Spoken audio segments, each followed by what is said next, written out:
সালটা হচ্ছে ১৯৮৯ সাল এবং তখন হচ্ছে ম্যাকগিল ইউনিভার্সিটির একজন স্টুডেন্ট, গ্রেড স্টুডেন্ট ছিলেন। সে হচ্ছে অ্যালান এমটেক নামের একজন ব্যক্তি।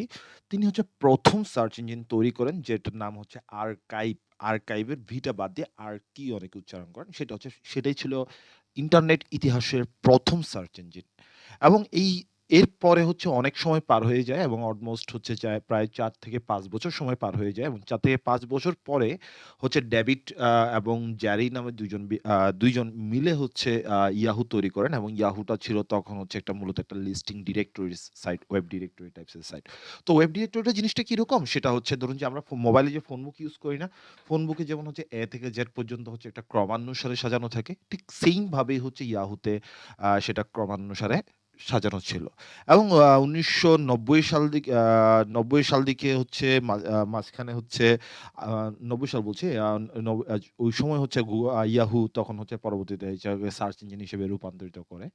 এবং ইতিহাসে ১ম যে ন্যাচারাল সার্চ ইঞ্জিন বলতে বুঝাই আমরা এর আগে যেরকম যে সার্চ ইঞ্জিন গুলো ছিল সেগুলো হচ্ছে অক্ষরওয়াইজ সাজানো ছিল। ১ম ন্যাচারাল সার্চ ইঞ্জিন যেটা সেটা ছিল অল্টা ভিস্তা। অল্টা ভিস্তা নামে একটা সার্চ ইঞ্জিন ছিল। এই সার্চ ইঞ্জিনটা ছিল ১ম ন্যাচারাল সার্চ ইঞ্জিন এবং সেখানে বলা হয়ে থাকে এরকম যে অলমোস্ট ৩০ মিলিয়ন ওয়েব পেজ ছিল এট দ্যাট টাইম অ্যান্ড সেই সময় হচ্ছে অলমোস্ট ২০ মিলিয়ন পেজ তারা ইন্ডেক্স করতে সমর্থ হয়েছিল এবং সেই সালটা হচ্ছে ১৯৯৫ সাল।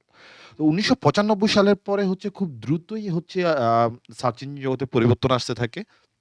১৯৯৬ সালে হচ্ছে আস্ক জেভিস বর্তমানে যেটা ask.com আ সেটা চালু হয় এবং সে সময় হচ্ছে এটা মূলত হচ্ছে এর আগেরগুলো সবগুলো ছিল মেশিন বেসড। আর এইটা ১ম চালু করে হিউম্যান এডিটর বেস যেটা হচ্ছে সার্চ অনুসারে হচ্ছে কোয়েরি অনুসারে হচ্ছে কি সার্চ রেজাল্টটা হচ্ছে পপুলেট করবে। তো এটা চালু হয় হচ্ছে ১৯৯৬ সালে এবং ১৯৯৮ সালের দিকে হচ্ছে ল্যারি এবং পেইজ বিখ্যাত সার্চ ইঞ্জিন সেটা হচ্ছে Google নিয়ে আসেন। এবং Google আনার আগে আপনি যদি তাদের ওয়েবসাইটে about.google.com এ চলে যান, সেখানে হচ্ছে আপনি দেখতে পাবেন তারা যে সার্চ ইঞ্জিনটা আনছিল সেটা মূলত হচ্ছে ব্যাকলিংক এর উপরে বেস করে। ব্যাকরাপ নামে একটা সার্চ ইঞ্জিন ছিল তখন।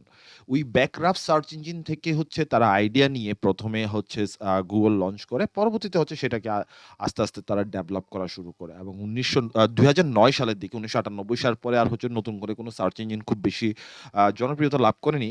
এবং ২০০৯ সালের দিকে হচ্ছে মাইক্রোসফট যেটা আগে Bing ছিল সেটাকে রিব্র্যান্ড করে Amazon লাইভ সার্চ আ চালু করে এবং পরবর্তীতে হচ্ছে আ পরবর্তী হিসেবগুলো আমরা মোটামুটি জানি সবাই। এই সার্চ ইঞ্জিনগুলা যখন কাজ করা শুরু করে তখন হচ্ছে ১ম দিকে ওই যে বলেছিলাম যে যেটা ছিল হচ্ছে ইয়াহুর ক্ষেত্রে ডিরেক্টরি টাইপস এর সার্চ ইঞ্জিন, তারপর অল্টা ভিস্তা যেটা নিয়ে আসলো ১ম ন্যাচারাল ল্যাঙ্গুয়েজ জাতীয় সার্চ ইঞ্জিন। কিন্তু এটাকে পুরাপুরি একটা মেজর যে টেকনোলজি গুলো ছিল, সেই টেকনোলজির মধ্যে ১ম আ টেকনোলজি যেটা ডেভেলপ করে সেটা হচ্ছে RankNet। RankNet টা চালু হয় অলমোস্ট হচ্ছে ২০০৪ কি ৫ সালের দিকে এবং ২০০৪ থেকে ৫ সালের দিকে RankNet যখন চালু হয়, তারা RankNet টাই ১ম হচ্ছে মেশিন লার্নিং টেকনোলজি ইউস করে যারা হচ্ছে সার্চ ইঞ্জিনের জন্য দেখায়। আর এই RankNet টা ছিল হচ্ছে মাইক্রোসফটের। মাইক্রোসফট RankNet চালু করেন এবং এর পরবর্তীতে তাদের কাছ থেকে ইনফ্লুয়েন্সড হয়ে অথবা তারা হয়তো ভিতরে গোপনে কাজ করতেছিল, যেকোনো একটা হবে।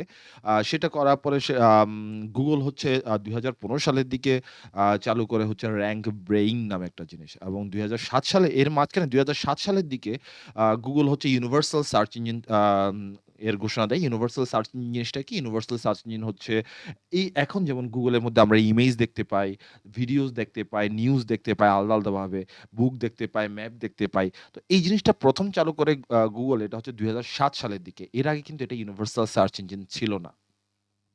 এবং ২০১২ সালের দিকে তারা হচ্ছে ইউজারের আইপি অ্যাড্রেস ট্রেস করা শুরু করে এবং ইউজারের আইপি অ্যাড্রেসের উপর বেস করে সে হচ্ছে লোকালাইজ সার্চ দেখানো শুরু করল। যেমন হচ্ছে আপনি এই মুহূর্তে যদি সার্চ দেন যে পিজ্জা শপ তাহলে আপনার আশেপাশের পিজ্জা শপগুলোকেই দেখাবে। সেটা হচ্ছে লোকালাইজ সার্চ। এই জিনিসটা শুরু করে হচ্ছে ২০১২ সাল থেকে।